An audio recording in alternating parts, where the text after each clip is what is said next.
Boleh Pak, ya. dicari tempat duduk ternyamannya, paling santai, slow lah Pak. Nah gitu juga boleh Pak.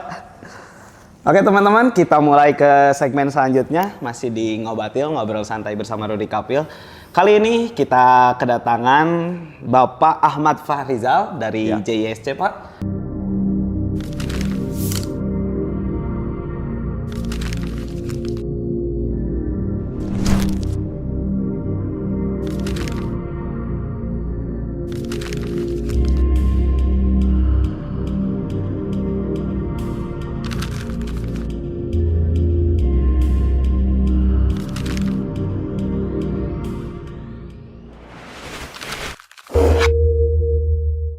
Selamat datang Pak. Selamat. Di Ngobatil. Ya.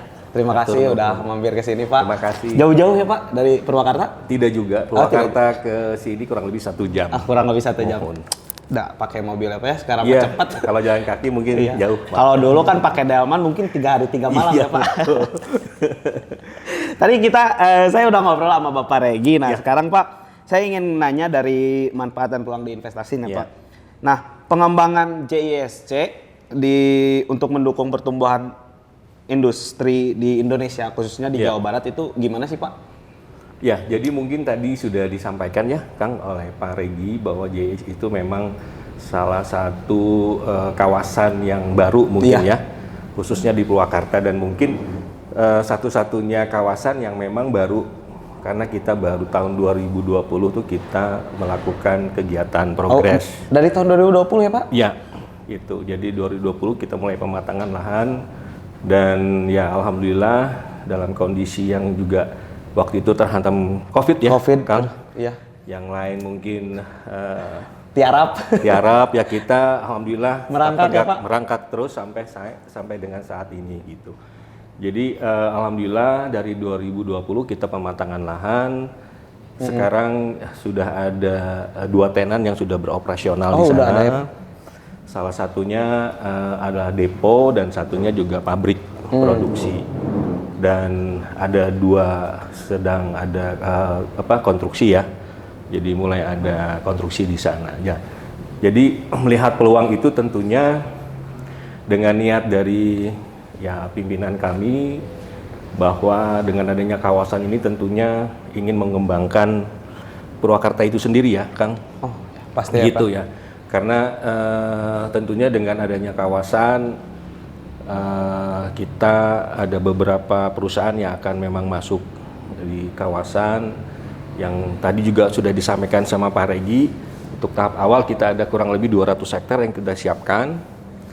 Jadi dengan rencana atau dengan kegiatan itu tentunya Jawa Barat yang memang dikenal sebagai perusahaan yang mungkin paling banyak mungkin ya. Banyak Pak.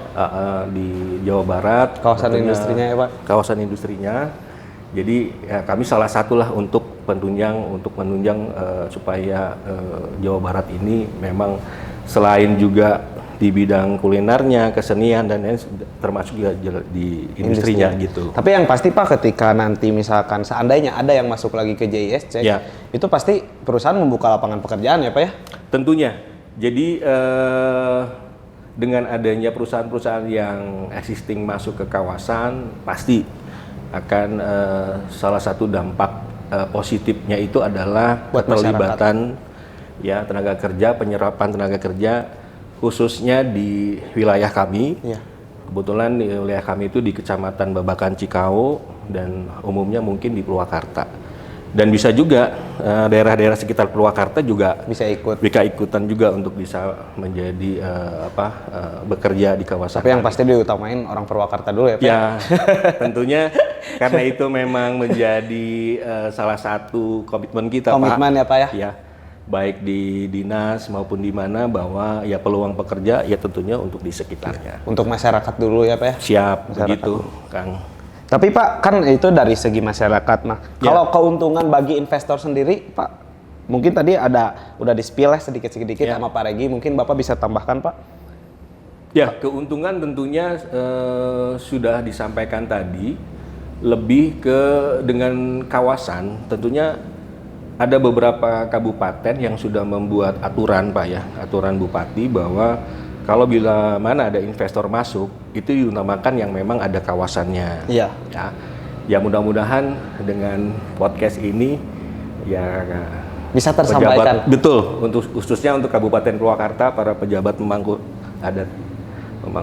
pejabat di sana untuk bisa cepat merealisasikan masalah ini gitu ya. Nah, keuntungannya tentunya kalau di kawasan itu satu untuk perizinan yang mungkin ada beberapa perizinan yang harus diurus oleh perusahaan, itu bisa menginduk kepada perizinan yang ada di kawasan. Satu. Yang kedua tentunya juga masalah keamanan juga mungkin ya, karena tentunya kami sebagai pengelola PT Multi Optimal Sentosa mengedepankan masalah tersebut supaya mereka bisa berinvestasi dengan nyaman dan tenang. Ya mungkin itu salah satunya, di samping tadi apa yang sudah disampaikan sama rekan saya Pak Regi tentunya gitu ya. Keuntungan lain dengan di kawasan khususnya JISC, masalah yang mungkin dihadapi oleh perusahaan-perusahaan di luar kawasan, misalnya tadi penyediaan air minum, terus juga ketersediaan listrik, ya. Jadi memang kami sudah ada kerjasama juga MOU dengan pihak PLN UP3 Purwakarta untuk membangun gardu induk, ya. Jadi gardu induk nanti ditempatkan di kawasan kita, yang kedepannya untuk mensuplai kebutuhan listrik bagi tenan yang ada di kawasan tentunya. Jadi mungkin itu salah satu keuntungan dari pihak investor yang akan berinvestasi. Kalau salah satu berarti masih banyak dong Pak. Ya, mungkin kedepannya nanti kita sampaikan. Tapi kalau mau bisa kalau mau lebih lanjut bisa kemana itu Pak? Misalkan ada yang tertarik, kantornya di mana Pak? Masih bisa jadi kita alamatnya itu di Jalan Industri, ya, Kampung Warung Buah, Desa Hegarmana, Kecamatan Babakan Ceo, Kabupaten Purwakarta. Jadi di sana kita ada marketing gallery yang khusus untuk para investor yang coba mau mencari informasi lebih lanjut tentang kawasan JISC ini. Dan untuk lokasinya untuk saat sekarang ya mungkin tidak jauh dari Kabupaten Purwakarta ya Pak. Ya. Jadi bisa akses dari exit tol Sadang maupun exit tol dari Jatiluhur. Dan tentunya ya kita bisa memberikan informasi itu baik bisa datang langsung ke kawasan, ke marketing kami atau juga lewat website. Lewat website itu ya? Boleh nanti kita simpan di websitenya di sini. Boleh nanti ada di bawah sini ya. Di bawah sini. Ya. Nah Pak, kalau skema bisnis yang ada di JISC itu gimana Pak buat para investornya? Kalau skema bisnis tentunya kita menyediakan satu ya lahan. Gitu Pak ya. Dan dengan kondisi seperti ini para investor itu dia bisa memilih mana kafling yang menurut dia itu bagus ya. Kadang dalam dunia perusahaan kan juga mereka ada pertimbangan gitu ya. Banyak ininya Pak. Ada bobot bebetnya kurang lebih begitu ya. Mana view-nya yang bagus. Nah itu memang kami menyediakan kesempatan untuk mereka memilih kafling mana. Ya makanya sekaligus juga saya sampaikan kepada investor segera untuk menghubungi kami dan melihat lokasi secepatnya ya Pak. Secepatnya. Siapa cepat? Dia yang dapat. Kita yang sehat Pak. Gitu. Ada tambahannya. Ada. Kita yang sehat. Gak was-was lagi ya Pak. Iya betul Kang. Aduh. Tapi Pak tadi berarti ini saya mencoba mencoba memahami ya Pak. Ya. Berarti JISC sudah menyediakan lahan tadi itu yang ready 200 hektar ya Pak? Ya, untuk tahap awal. Tahap awal ya. Karena kan inti semuanya 1.200 ya Pak? 1.200 master plan-nya. Nah, ketika investor datang sekarang tuh skemanya berarti investor bisa memilih lahan mana aja yang cocok bagi mereka, dibeli. Jadi berarti itu modal ditanam berarti bebas ya Pak, langsung udah nggak harus ngurus izin-izin yang lain lagi. Ya, semuanya udah diiris. Betul. Jadi tadi ada saya sampaikan juga mungkin dari Pak Regi sampaikan dengan mereka memilih lahan atau membeli lahan di kawasan, tentunya ada beberapa perizinan yang tidak harus mereka urus dari awal. Mereka bisa mengikuti perizinan yang sudah ada di kawasan. Jadi setelah mereka melihat lokasi, menurut mereka cocok sesuai dengan kebutuhan mereka, dan mereka akhirnya melakukan jual beli dan sebagainya secara administrasi, tentunya mereka ready untuk membangun, begitu di kawasan tersebut. Berarti ini Pak ibaratnya mah udah simpel banget gitu ya Pak. Simpel tapi udah semuanya udah beres ya Pak. Ya itulah memang fungsinya kawasan Pak. Kalau mungkin di luar kawasan tentunya ada perizinan dan lain-lain yang harus diurus juga gitu. Belum lagi kan banyak oknumnya Pak ya. Ya.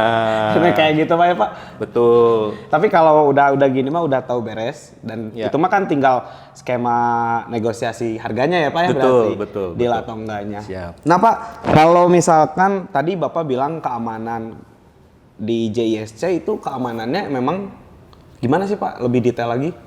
Ya, kenapa keamanan tadi saya singgung, karena dengan adanya kawasan itu kita akan membuat satu skema untuk pengamanan secara maksimal gitu Pak.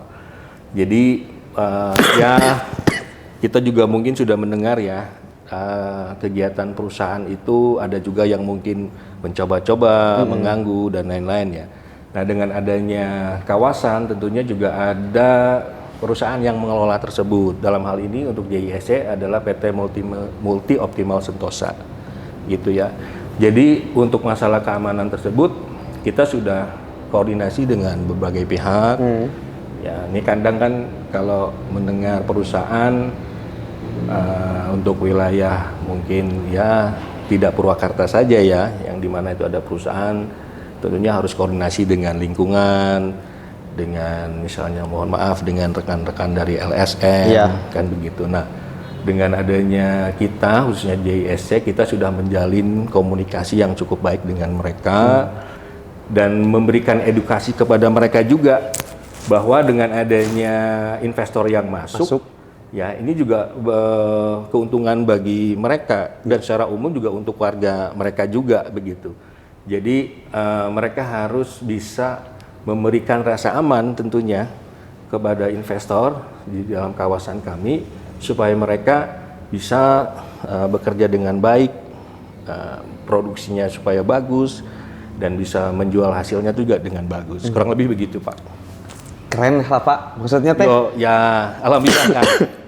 Iya, saya juga baru tahu Pak, berarti dengan ada kawasan industri itu seenggaknya hal-hal teknis tuh udah diurusin dulu gitu ya Pak. Siap, betul. Jadi ketika investor datang, investor nggak harus ribet ngurus kemana-kemana lagi ya Pak. Betul. Yang pasti tadi keamanan udah beres, izinnya udah beres, semua pihaknya udah siap lah gitu. Betul. Nah Pak, kan ini berarti JISC itu ada diurus sama PT Multi Optimal Sentosa. Optimal Sentosa nih Pak. Nah, kalau Bapak sendiri kan dari 2020, apa aja sih Pak yang udah dilakuin Pak dalam promosi proyek ini? Ya tentunya salah satunya ini yang kita sedang lakukan. Kang, terima kasih banget untuk DPM PTSP Jawa Barat yang sudah mengundang kami, yang bisa memberikan informasi. Tentunya untuk yang lain kita punya tim marketing Pak. Jadi dalam hal ini JISC itu sudah melakukan beberapa roadshow baik di dalam negeri maupun di luar negeri untuk bisa memberikan informasi tersebut. Dan untuk PT MOS sendiri ya tentunya karena ini bagian dari promosi JISC juga ya Pak ya. Sebagai selain juga pengelola, kita juga bisa memberikan informasi kepada masyarakat. Ya. Dalam hal ini mungkin kalau dari PT MOS lebih menjalin komunikasi yang baik dengan khususnya dengan PTSP setempat Pak. Iya. Karena di PTSP informasi yang saya dapatkan memang ada divisi yang memang khusus untuk memberikan informasi dan promosi ya. Terima kasih juga kepada PTSP Kabupaten Purwakarta yang selama ini sudah mendukung kami untuk bisa memberikan ruang untuk kami memberikan informasi. Kurang lebih seperti itu. Baik Pak, aduh nggak kerasa nih waktu udah. Oh nggak kerasa ya? Waduh. Padahal saya kalau ngobrol gitu tinggal tiba-tiba waktu udah kemana gitu. Boleh. Tapi Pak, semoga di obrolan kali ini bersama Pak Rijal dan Pak Regi juga bisa memberikan manfaat ya Pak, wawasan yang baru ke teman-teman. Jangan lupa kita bakal ketemu lagi di episode selanjutnya dalam rangka sekarang juga Pak di kita tuh lagi road to WJIS juga ya Pak. Kan nanti ada West Java Investment Summit di bulan September tanggal 19. Jadi teman-teman di episode berikutnya kita bakal ngebahas lagi dari beberapa proyek yang ada di West Java Investment Summit. Oke, terima kasih sudah mendengarkan Ngobatil, membahas investasi dan perizinan tanpa beban. Salah. Jadi saya yang pegang Pak. Kita tutup lagi. Mau terus ini nih. Terima kasih sudah mendengarkan Ngobatil, membahas investasi dan perizinan tanpa beban. Sampai jumpa di episode berikutnya. Atur nuhun Pak. Aduh. Aduh. Iya.